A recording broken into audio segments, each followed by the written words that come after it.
મુંબઈનો એ Don, Dagdi ચોલનો daddy, જેના નામથી police પણ ગભરાતી. પણ એક દિવસ ક્રાઇમ બ્રાન્ચ સીધી તેના કિલ્લામાં ઘૂસી ગઈ. રિવોલ્વર સામે હતું અને એ જ ડોન, જે શહેરમાં ખોફ ફેલાવતો કંપતા અવાજે બોલ્યો, સાહેબ, મને ટોયલેટ જવા દો. નીચે સેંકડો મહિલાઓ રસ્તો રોકીને ઊભી હતી.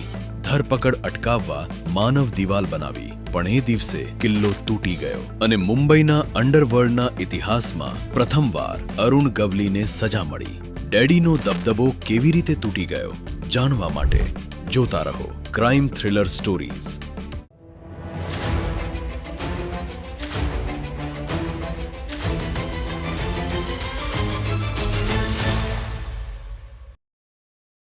મુંબઈનો અંડરવર્લ્ડ, ગુનાની ચમકદાર દુનિયા.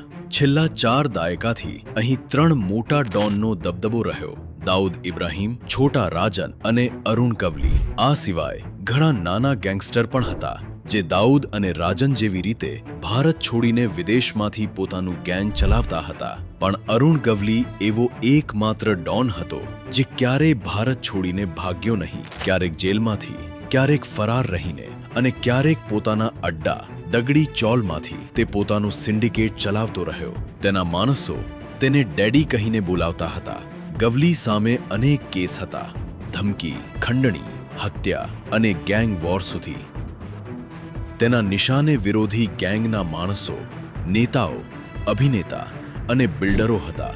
મુંબઈ પોલીસના બધા પ્રયત્નો છતાં ગવલીને કોઈ પણ કેસમાં સજા થતી નહોતી. પણ પછી એક હત્યા થઈ. 2 માર્ચ 2007ની સવારે મુંબઈના અંધેરી વિસ્તારમાં શિવસેના કોર્પોરેટર કમલાકર જમસંદેકર તેમના ઘર બહાર ગોળી મારીને હત્યા થઈ. આ ઘટનાએ મુંબઈના રાજકારણ અને અંડરવર્લ્ડમાં ખળભળાટ મચાવ્યો. તપાસમાં ખુલ્યું, આ એક સુપારી કિલિંગ હતું. પણ પોલીસની તપાસ ખાસ આગળ વધી શકી નહીં. એ જ સમય દરમિયાન ક્રાઇમ બ્રાન્ચના યુનિટ 3માં ધનંજય દોંડની પોસ્ટિંગ થઈ. અરુણ ગવલીનો કેસ બહુ ઇન્ટરેસ્ટિંગ છે. તેના 2-3 આશા ખૂબ ઇન્ટરેસ્ટિંગ છે. આની શરૂઆત કેવી રીતે થઈ હું કહું છું. આ સમય દરમિયાન પોલીસને એક ખબરી મળ્યો. તે બીજા કેસમાં પકડાયો હતો. તેને માહિતી આપી કે જમસંદેકરની હત્યામાં ગવલી ગેંગ સામેલ હતી. આની શરૂઆત બહુ નાની માહિતીથી થઈ. તેને કહ્યું કે સૌથી મહત્ત્વનો કેસ કોર્પોરેટર કમલાકર જામસંડેકરના મર્ડરનો હતો. આ હત્યા અરુણ ગવલીએ કરાવી હોવાનું કહેવાતું હતું. આ કેસ અંધેરી MIDC પોલીસ સ્ટેશનમાં નોંધાયો હતો. પણ તપાસમાં ખાસ પ્રોગ્રેસ થઈ નહોતી. ગવલીને પકડવું સહેલું નહોતું, કારણ કે અરુણ ગવલીએ પોતાનો પક્ષ બનાવ્યો હતો અને 2004માં વિધાનસભાની ચૂંટણી જીતીને MLA બન્યો હતો. તેની છબી 2 ભાગમાં વહેંચાઈ ગઈ હતી. સમર્થકો તેને રોબિન હુડ માનતા, જ્યારે પોલીસના રેકોર્ડમાં તે સંગઠિત ગુનાખોરી અને ખંડણીના આરોપોમાં નોંધાયેલો હતો. MLA હોવા છતાં તેની સામે કાર્યવાહી કરવી, ખાસ કરીને વિધાનસભા સત્ર દરમિયાન, પોલીસ માટે મોટો પડકાર હતો. 2-3 લોકોને અરેસ્ટ કરવામાં આવ્યા હતા, છતાં કોઈ મોટો બ્રેક થ્રુ મળ્યો નહોતો. સૌથી મહત્ત્વની વાત, હજુ સુધી એક પણ શૂટર અરેસ્ટ થયો નહોતો.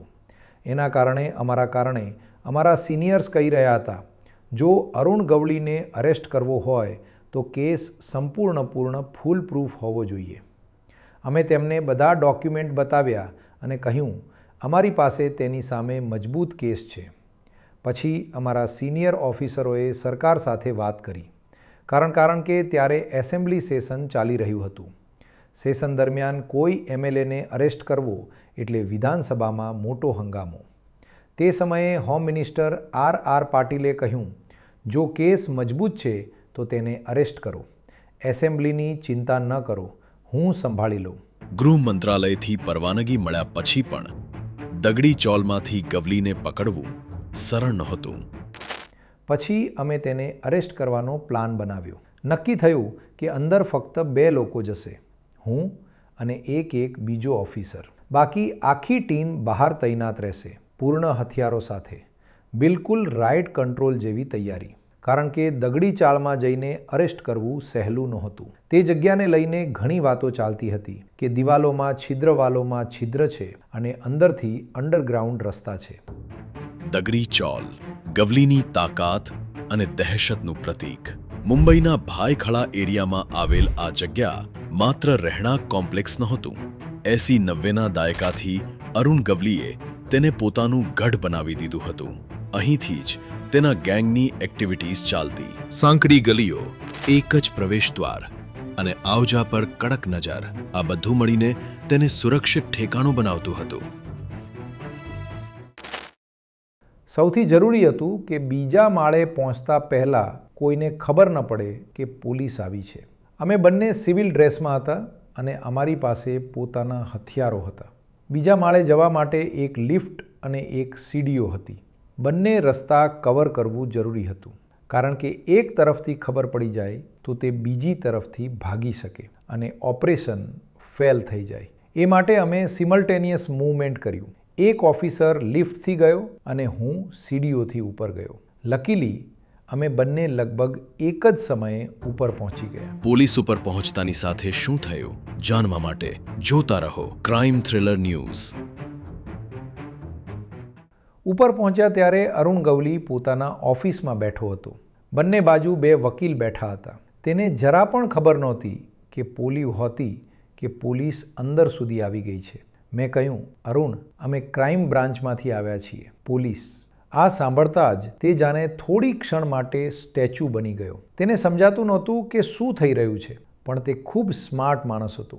થોડા જ સેકન્ડમાં તેને સમજાઈ ગયું કે સામે કોણ છે. પછી તેને મને કહ્યું, દોણ સાહેબ, શું હું ક્યાં ભાગી જવાનો છું? તમે આ બધું કેમ કરી રહ્યા છો? મને કદમ સાહેબ પણ ઓળખે છે. તો અચાનક ડોન ગવલીને ટોયલેટ કેમ જવું પડ્યું? પછી શું થયું? જાણવા માટે જોતા રહો ક્રાઇમ થ્રિલર સ્ટોરીઝ. મેં તેને કહ્યું, તમે અમારી સાથે આવવું પડશે. તે બોલ્યો, સર, પેટમાં બહુ પ્રોબ્લેમ છે. મારે તરત ટોયલેટ જવું છે. બસ 2 મિનિટ. મેં સીધું ના પાડી. ના, પાછલી વખત તમે છેલ્લી ક્ષણે દરવાજેથી ભાગી ગયા હતા. અમને તમારો વિશ્વાસ નથી. મેં કહ્યું, જો જવું હોય તો દરવાજો ખુલ્લો રહેશે. તે બોલ્યો, ના સર, દરવાજો ખુલ્લો રહેશે તો મુશ્કેલી થશે, પણ ખરેખર પ્રોબ્લેમ છે. મેં કહ્યું, ટેન્શન ન લો, પોલીસ તમને લઈ જઈ રહી છે. બધું ઓફિશિયલ રીતે થશે. પણ તે આગ્રહ કરતો રહ્યો. અંતે અમે દરવાજો અડધો ખુલ્લો રાખીને તેને જવા દીધો. 2 મિનિટમાં તે બહાર આવી ગયો. તે પહેલાં મેં આખું ટોયલેટ ચેક કર્યું. ક્યાંક દિવાલમાં ખાલી જગ્યા કે છૂપો રસ્તો તો નથી. જ્યારે અમે નીચે આવ્યા ત્યારે સમજાયું કે તે સમય કેમ લઈ રહ્યો હતો. નીચે સેંકડો મહિલાઓ રસ્તો રોકીને ઊભી હતી. તેઓ ગવલીની ધરપકડ અટકાવવા માટે ઊભી હતી. આગળ વધવું લગભગ અશક્ય લાગતું હતું. પછી શું થયું જાણવા માટે જોતા રહો ક્રાઇમ થ્રિલર સ્ટોરીઝ. અમને ત્યારે અંદાજ આવી ગયો કે બહાર ઘણી સ્ત્રીઓ ભેગી થઈ દઈ ગઈ છે. જો તેઓ તેને છુટકારો અપાવે તો મોટી સમસ્યા ઊભી થઈ શકે. પરિસ્થિતિ સમજતા મેં તેને કહ્યું, સાંભળ અરુણ, અહીંથી ભાગવાનો પ્રયત્ન કર્યો અને ફાયરિંગ થઈ, કોઈને ગોળી લાગી તો તેની જવાબદારી મારી નહીં રહે. બહાર અમારી આખી ટીમ ઊભી છે. કોઈ ગડબડ ન કર અને આ બધાને જવા કહો. તે એટલો ગભરાઈ ગયો કે તરત બોલ્યો, તમે બધા ઘરે જાઓ, સાહેબ આપરાધ છે. હું સાહેબ સાથે જઈ રહ્યો છું. આ રીતે અમે ત્યાંથી બહાર આવી ગયા. પછી તેને ક્રાઇમ બ્રાન્ચ ઓફિસ લઈ જઈ કાયદેસર અરેસ્ટ કરવામાં આવ્યો. પછી ગવલી સામે કેસ અદાલતમાં ચાલ્યો. શિવસેના નેતા કમલાકર જમસાંદેકરની હત્યાનું કારણ રાજકીય સ્પર્ધા હોવાનું બહાર આવ્યું. કારણ કે 2007ની બીએમસી ચૂંટણીમાં જમસાંદેકર ગવલીની પાર્ટી અખિલ ભારતીય સેનાના ઉમેદવારને હરાવ્યો હતો. લાંબી સુનાવણી પછી 2012માં કોર્ટે અરુણ ગવલીને આજીવન કેદની સજા ફટકારી. આ રીતે મુંબઈના અંડરવર્લ્ડના ઇતિહાસમાં પ્રથમવાર માફિયા ડોન અરુણ ગવલીને સજા મળી. પણ અમે થોડું ડેરિંગ બતાવ્યું અને ફક્ત 2 લોકો અંદર ગયા. આ ઓપરેશન સંપૂર્ણ રીતે ફેલ થઈ શકે તેમ હતું. જો એવું થાય તો આખી જવાબદારી અમારા પર આવતા. લોકો કહેતા કે આ 2 લોકોએ ગડબડ કરી અને મિશન ફેલ થઈ ગયું. હકીકતમાં અંદરથી તે ખૂબ ડરપોક માણસ હતો. તેને હંમેશા ડર રહેતો કે પોલીસ તેને એન્કાઉન્ટરમાં મારી નાખશે. આ ભય તેના મનમાં સતત રહ્યો કરતો હતો. પણ આ ધરપકડની ઘટનાએ ઘણી ભ્રમણાઓ તોડી નાખી.